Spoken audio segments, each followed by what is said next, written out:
नमस्कार, भारत होम्योपैथी के YouTube channel पर आपका स्वागत है।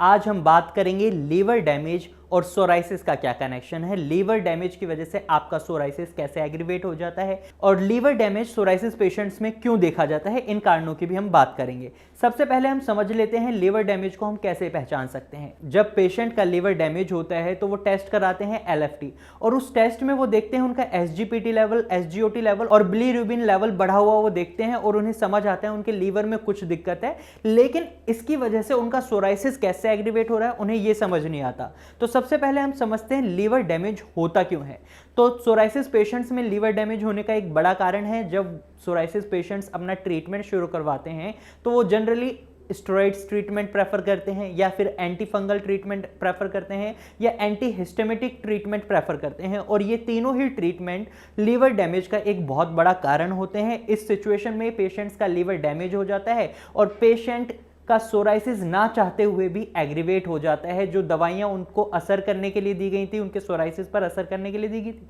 वो दवाइयां उनके सोराइसिस पर असर नहीं कर पाती क्योंकि उनका लीवर डैमेज होता है और लीवर का जो काम है आपकी दवाइयों को आपकी बॉडी तक पहुंचाने का, वो काम अफेक्ट हो जाता है, जिसकी वजह से आपका सोराइसिस एग्रीवेट हो जाता है। अब हमें यह तो समझ आ गया स्टेरॉइड्स की वजह से सोराइसिस एग्रीवेट हो जाता है, एंटी फंगल ट्रीटमेंट की वजह से सोराइसिस एग्रीवेट हो जाता है। लेकिन कई ऐसे भी पेशेंट्स होते हैं जो ना तो स्टेरॉइड्स ट्रीटमेंट ले रहे होते हैं, ना ही एंटी फंगल ट्रीटमेंट ले रहे होते हैं और ना ही एंटी हिस्टेमिटिक ट्रीटमेंट ले रहे होते हैं, लेकिन फिर भी उनका सोराइसिस एग्रीवेट हो रहा होता है। तो ऐसी सिचुएशन में लीवर का क्या रोल रहता है और ऐसे सिचुएशन में अगर उनका लीवर डैमेज है तो उनका लीवर डैमेज क्यों है, हमें यह भी समझना होगा। कई बार क्या करते हैं पेशेंट अनहाइजीनिक लाइफस्टाइल को अपना लेते हैं। वो पानी जब पीते हैं वो देखते नहीं उनका पानी साफ है यानी उनका पानी फिल्टर्ड है या नहीं, कई बार गंदा पानी भी पी लेते हैं और ये गंदा पानी पीने की आदत और ये साफ पानी ना पीने की आदत उन्हें क्या कर देती है, उनके लीवर को डैमेज कर देती है और जब उनका लीवर डैमेज होता है तो इससे उनका सोराइसिस एग्रीवेट हो जाता है।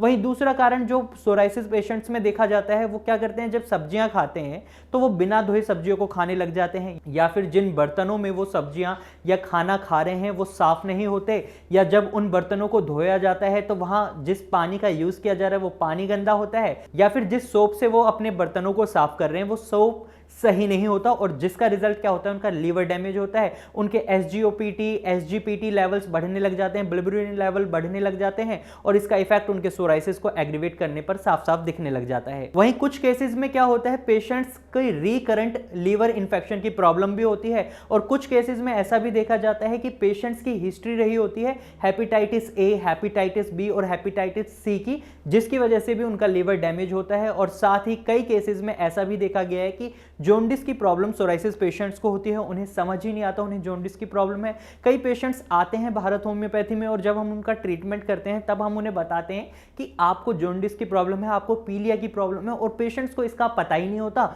और जिसकी वजह से उनका लीवर डैमेज होता रहता है। और लीवर जब उनका डैमेज होता है तो वो किसी भी तरीके की दवाइयां ले रहे हैं, वो आयुर्वेदिक दवाइयां ले रहे हैं या इवन होम्योपैथिक दवाइयां ले रहे हैं, तो वो दवाइयां उन पर असर नहीं करती। उन पर असर इसलिए नहीं करती क्योंकि जो उनके लीवर का काम है उन दवाइयों को आपके ब्लड तक, आपकी पूरी बॉडी तक पहुंचाने का, वो काम नहीं हो पाता और जिसका रिजल्ट होता है वो दवाइयां असर नहीं करती और आपका सोराइसिस एग्रीवेट होने लग जाता है। उसमें खुजली और इचिंग प्रॉब्लम हमेशा बनी रहती है। वहीं कुछ केसेस में लीवर का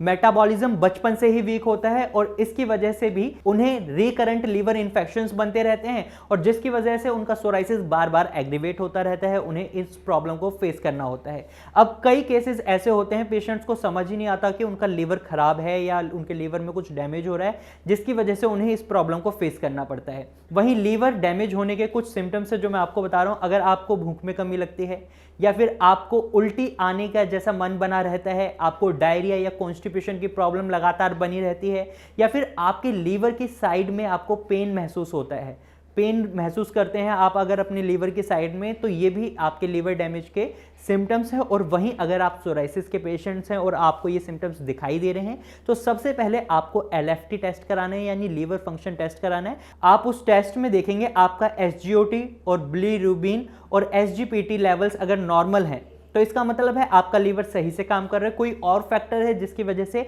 आपका सोराइसिस एग्रीवेट हो रहा है। अगर ये लेवल बढ़े हुए हैं तो आप समझिए आपको आपके लीवर पर काम करना पड़ेगा, आपके डॉक्टर को भी लीवर पर काम करना पड़ेगा, तब जाकर आपका सोराइसिस धीरे धीरे कम होना शुरू होगा। अगर आप एक सोराइसिस पेशेंट हैं तो मैं उम्मीद करता हूं आपको इस वीडियो से समझ आ गया होगा कि आपका लीवर कैसे आपके सोराइसिस को एग्रीवेट करता है और किस वजह से आपका सोराइसिस जल्दी ठीक नहीं होता जब आपके लीवर में कोई प्रॉब्लम होती है। अगर आप सोराइसिस पेशेंट हैं और आप एक अच्छा ट्रीटमेंट ढूंढ रहे हैं तो आप नीचे दिए गए नंबर पर कॉल कर सकते हैं या फिर आप अपनी फोटोज भी हमारे डॉक्टर्स की टीम के साथ व्हाट्सएप नंबर पर शेयर कर सकते हैं और डॉक्टर से एक सही एडवाइस ले सकते हैं अपने ट्रीटमेंट को लेकर। मुझे उम्मीद है ये वीडियो आपको अच्छी लगी होगी। अगर आपको ये वीडियो अच्छी लगी है तो आप इसे लाइक करें, साथ ही अगर आपको ये जानकारी यूजफुल लगी है तो आप इसे अपने दोस्तों और रिश्तेदारों के साथ जरूर शेयर करें। अगर आप ऐसे ही इंफॉर्मेटिव वीडियोस और देखना चाहते हैं तो आप हमारे चैनल को अभी सब्सक्राइब करें। Thank you for watching.